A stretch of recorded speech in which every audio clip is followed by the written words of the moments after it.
dari beberapa fatwa yang cukup harus kita pegang untuk pedoman hidup kita bersama. Lain dari itu, perlu kita ketahui bahwa ratib ini sangat penting. Yang namanya ratib maknanya susunan. Rotabah, susunan diambil dari beberapa hadis nabawi, dan setiap ratib mempunyai asbabul wurud, kalau ayat asbabun nuzul masing-masing. Dan ratib itu banyak sekali di kalangan Sadatil Ba'alawi, khususnya dalam kata istilah ratib, karena itu bagian bacaan-bacaan yang diamalkan oleh Thariqat Alawiyah. Tapi tidak berarti melarang kalau orang membaca ratib dari Ratibul atau Thariqatul Alawiyah, tidak boleh membaca ratib yang lain, ataupun yang sudah masuk thariqat yang lain tidak boleh membaca thariqat atau ratib alawiyah. Itu tidak benar, karena ratib di sini adalah suatu doa. Kalau di dalam thariqat Sadaliyah mempunyai bacaan Hizbul Bahar, Hizbul Bar, Hizbul Nasor, Hizbul Latuf atau Latif, Hizbul Khafi, Hizbul Ikhfa, dan banyak lagi hizib-hizib milik Imam Nasyadili. Dan Sayyidi Syekh Abdul Qadir Jilani pun juga mempunyai hizib-hizib yang kualitasnya seperti Hizbul Nasor, Hizbul Bahar, dan lain-lain. Thariqat Satoriyah juga sama. Nah, kita mengambil dari beberapa thariqat alawiyah, mengambil yang paling ringan untuk supaya umat itu bisa membaca.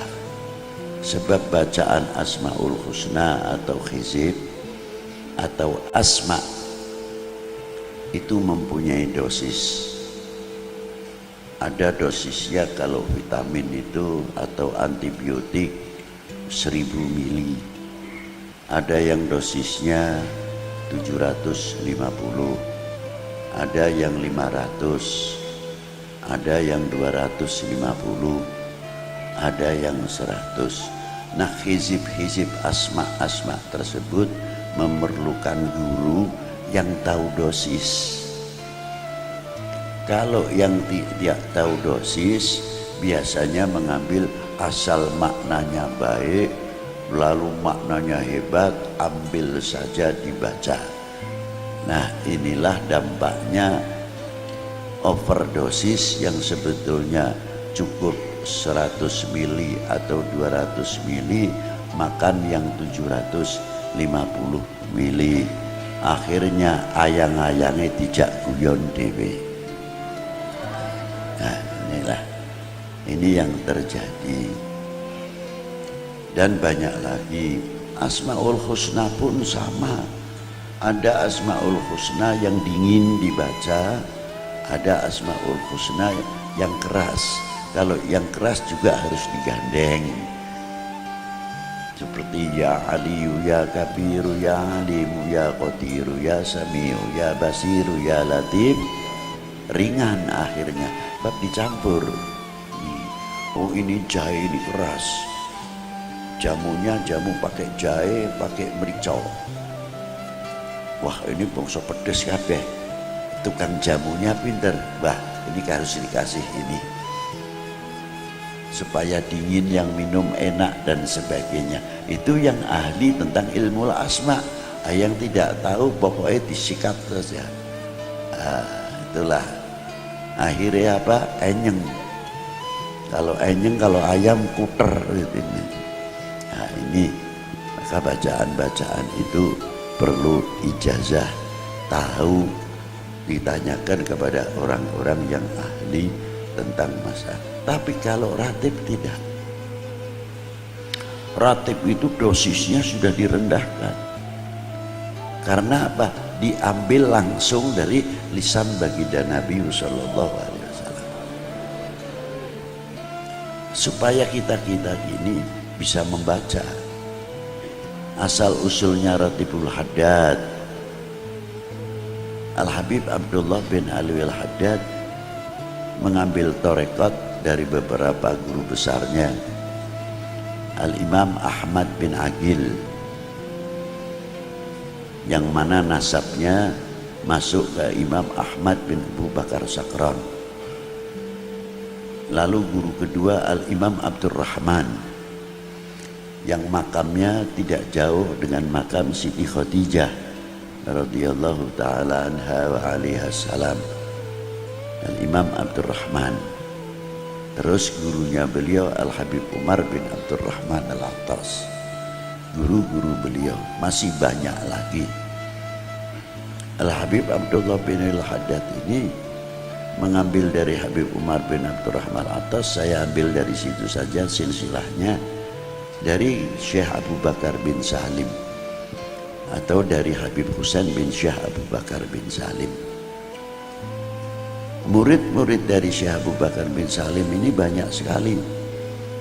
Termasuk Al-Habib Abdurrahman Maula Al-Arsyah dari Al-Jufri, Sayyid Muhammad Zainal Abidin As-Saqaf, dan Syekh Yusuf bin Abid Al-Hasani, Sayyidi Abdullah bin Salim Al-Maula Khilah, dan banyak lagi kalau saya terangkan, seperti Syed Ahmad Syarif, Al-Habib Yasin, pejuang Islam Yasin bin Ahmad bin Aqil bin Ahmad bin Aqil bin Ahmad bin Yahya, yang mendapat ijazah langsung dari Habib Abdullah bin Al-Haddad, di mana beliau mensyiar Ihya Ulumuddin dan lainnya, diberi mandat untuk Nasrul Islam di Terengganu atau di Malaysia. Kakek Habib Utsman bin Abdullah bin Aqil bin Yahya Mufti Mekah. Dan murid beliau ada yang dimakamkan di Wirideso, Habib Muhsin bin Alwi bin Umar Ba'bud.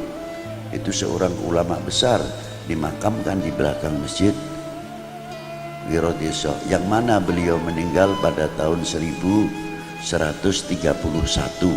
Hijriah, bertepatan juga tahun itu wafatnya gurunya, ialah Al-Habib Abdullah bin Alwi Al-Haddad. Murid-muridnya Al-Habib Abdullah bin Alwi Al-Haddad, diantaranya Al-Habib Muhammadil Ghadi bin Toha bin Yahya yang dimakamkan di Semarang. Itu murid langsung Al-Habib Abdullah bin Alwi Al-Haddad. Banyak lagi minal habaib yang di Indonesia ini, khususnya kalau kita terangkan yang di Hadramaut, kita tidak heran. Ini yang ada mana tangan, kepanjangan tangan Al-Habib Abdullah bin Alwi Al-Haddad. Banyak sekali. Apalagi kalau kita melihat kitab Al-Muqattabah, bagaimana surat menyurat yang dikumpulkan oleh muallif surat dari Habib Abdullah bin Al-Haddad, menjawab pertanyaan dari beberapa tokoh habaib maupun selain habaib. Namanya kitab Al-Muqattabah, 2 jilid, sangat lengkap sekali. Lain daripada itu, tarekohnya Al-Habib Abdullah bin Al-Haddad ini, ketika beliau berdiri, muncullah satu fitnah yang merongrong, yang mengancam tentang akidah. Maka datanglah kepada beliau, Habib, saya kasih ulama-ulama Yaman datang kepada Al-Habib Abdullah bin Al-Haddad. Habib, di negara saya ini sudah mulai muncul Rafidah. Maka saya minta ijazah untuk bisa menangkal itu, supaya tauhid kita ini kuat, apa? Dari Wirdun Nabawi. Maka diberi oleh Habib Abdullah bin Haddad, uktub Fatihah Alif Lam Mim Ayatul Kursi lillahi ma fis samawati amana rasul la ilaha illallah wahdahu la syarikalah lahul mulku wa lahul hamdu yuhyi wa yumit wa huwa ala kulli syai'in qadir. Al Habib Abdullah bin Alwi Haddad tidak menamakan ini Ratib Haddad ya, tidak. Yang menamakan ini Ratib Haddad siapa? Muridnya dan orang yang muhibbin, karena tahu bahwa ini yang menulis sebabnya yang memberikan ijazah Al Habib Abdullah bin Alwi Haddad. Jadi wajar saja kalau disebut namanya Ratibul Haddad. Bukan Habib Abdullah mengatakan ini Ratib Haddad, tidak. Nah setelah ini dibaca alhamdulillah, begitu juga munculnya Ratibul Atas, di mana peristiwa pada waktu itu di Khuraidah. Dulu namanya Khuraidah Guraidah. Yang mengganti Khuraidah adalah Habib Umar bin Abdurrahman Al-Atas. Bagaimana berhadapan pada waktu itu kekerasan-kekerasan yang dihadapi oleh Habib Umar bin Abdurrahman Al-Atas. Bagaimana merangkul satu sisi Gobail yang lain. Jangan dikira Habib Umar bin Abdurrahman Al-Atas dan Habib Abdullah bin Al-Haddad duduk terus gelar pakai sorban tinggal dicium tangannya, tidak. Pahit kehidupan beliau. Bahkan Al Habib Umar bin Abdurrahman Al-Atas itu zahir makomnya terbuka oleh cucunya Al Habib Ali bin Hasan Al-Atas. 100 tahun setelah meninggalnya Habib Umar bin Abdurrahman Al-Atas baru kelihatan mengerti siapa Habib Umar bin Abdurrahman Al-Atas. Itulah hebatnya, mutawadiin minal masturin. Itulah. Maka ratib itu disebut setelah dituliskan oleh Habib Umar disebut Ratibul Atas. Tapi Habib Umar tidak mengatakan ini Ratib Atas, tidak.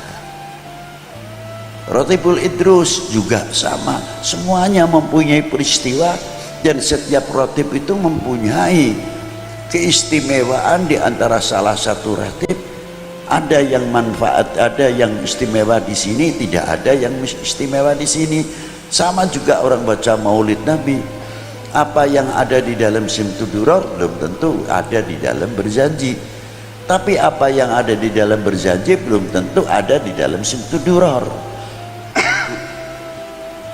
Begitu pula apa yang ada di dalam Tiba belum tentu ada di dalam Simtudurar. Dan apa yang ada di dalam Simtudurar belum tentu ada di dalam Maulud Tiba. Sebaliknya dan sebaliknya, saling mengisi bukan saling berebut, saling mengangkat. Di antara para ulama, Maulud itu kitab Maulud semuanya ada 300 Maulud yang ada di Mesir. Yang di Indonesia paling 5, Syaruful Anam, Berjanji, Azab, Tiba, baru ini Simtudurar. Tapi kalau di Mesir aneh-aneh baca Maulud luar biasa. Yang gosoidnya panjang-panjang, ada yang maulud dibaca 2 jam baru selesai. Torekotnya juga sama, ada torekot kalau sudah musim pasaran torekot. Gedung ini punya Sadaliyah, gedung ini Naqsyabandiyah, gedung ini punya Qadiriyah, mempunyai tata cara dzikir yang masing-masing. Dan ada lagi yang dzikirnya pakai tiron, pakai terbang. Allah hak, Allah Allah. Allah hak, diiringi oleh terbang. Ini orang sudah tidak tahu dunia ini ada apa, ini tidak tahu, ini sudah fana semua, maqamatil fana ajnas. Nah ratib-ratib itu muncul di kalangan para a'immah ahlil bait supaya apa? Kita itu mendapat perlindungan dari Allah dengan tawasul Ratibul Haddad, Ratibul Atas, Ratibul Idrus, ratib yang lain atau wirid yang lain, banyak sekali. Apalagi diantaranya Ratibul Kubro. Ratibul Kubro, mengapa disebut Ratibul Kubro? Karena Fatihahnya di dalamnya ulama wali kutub-kutub semuanya, maka disebut Ratibul Kubro. Bukan ini ratib besar, tidak, jangan salah paham. di dalamnya adalah hadiyatul fatihahnya rata-rata yang ada di dalam Ratibul Kubro 85% aktob, wali aktob, maka disebut Ratibul Kubro. Di situ asal usulnya Ratibul Kubro, asal usulnya apa? Dohirul fatan, dohirul fitnah yang luar biasa pada waktu, dan yang bisa menyelesaikan pada waktu itu Al Habib Toha yang di Ciledug itu tadi. Maka dari itu silahkan mau baca Ratibul Haddad, silahkan mau baca Ratibul Atas, mau Ratibul Idrus, mau Ratib, tapi jangan untuk ngilahi naker. Jangan, tidak boleh. Dikira kita mencela satu wali, lalu wali yang lain gembira, senang. Sama sekali. Itu orang tidak mahjub saja untung, tidak tertutup saja untung. Maaf. Baca aja Ratibul Atas. Ratibul Haddad kan muridnya Al-Atas. Jadi seolah-olah menunjukkan nanti ini tidak terima lagi. Yang punya ratib ini Ratibul Idrus, oh ini kan lebih tinggi lagi. Terus habaib membuat ratib bukan untuk itu, tapi untuk meningkatkan setiap kita yang membaca ratib kedekatan kita kepada Allah SWT, bukan semakin tambah sombong. Ingat itu. Jadi kalau baca Ratibul Haddad, tolong jangan sampai mencela ratib yang lain. Yang baca Ratibul Kubro, Ratibul Atas, tidak perlu. Kalau perlu kita bergilir kok. Jum'ah ini Ratibul Kubro, Jum'ah yang akan datang Ratibul Haddad, Jum'ah yang akan datang Ratibul Atas, Jumat yang akan datang Ratibul Idrus. Biar laku semuanya. Kayak apa wali-wali itu yang mempunyai senangnya melihat kita membaca dan membaca dan membaca. Itu pentingnya ratib kan di situ. Dan setiap kalimah per kalimah di dalam ratib mempunyai keistimewaan sendiri-sendiri. Itu diantaranya. Maka dari itu yang penting istiqomahnya. Maka saya mengatakan supaya bisa berjalan semuanya, cukup Ratibul Kubro dibaca ba'da subuh tiap Jum'ah sekali, sudah. Atau ba'dal maghrib tiap Lailatul Jum'ah. Lainnya silahkan mau Ratibul Atas, mau Ratibul Idrus, mau Ratibul Haddad, supaya semuanya bisa seimbang, bisa dibaca semuanya. Nah, kalau ada orang yang bertanya masalah ratib ini dengan ratib ini tinggi mana? Loh, pendapat ente tinggi mana? Benar punya A apa punya B? Oh ya paling tinggi ya punya B. Salah. Yang paling tinggi ente. Sebab yang A dan B tidak merasa jadi wali, ente merasa lebih tinggi, bisa menunjukkan. Jadi yang paling tinggi ya ente, ya Zablut.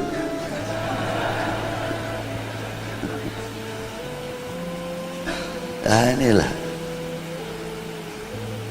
paham ya? Jadi justru ratib itu menguhuwahkan. Coba di dalam Ratibul Haddad atau Ratibul Atas, Assalamualaikum mural muslimin sarafallahu syarral mudin. Apa muslimin yang baca Ratibul Haddad saja? Tidak. Hatta jin masuk dalam Assalamualaikum mural muslimin sarafallahu syarral mudin. Coba.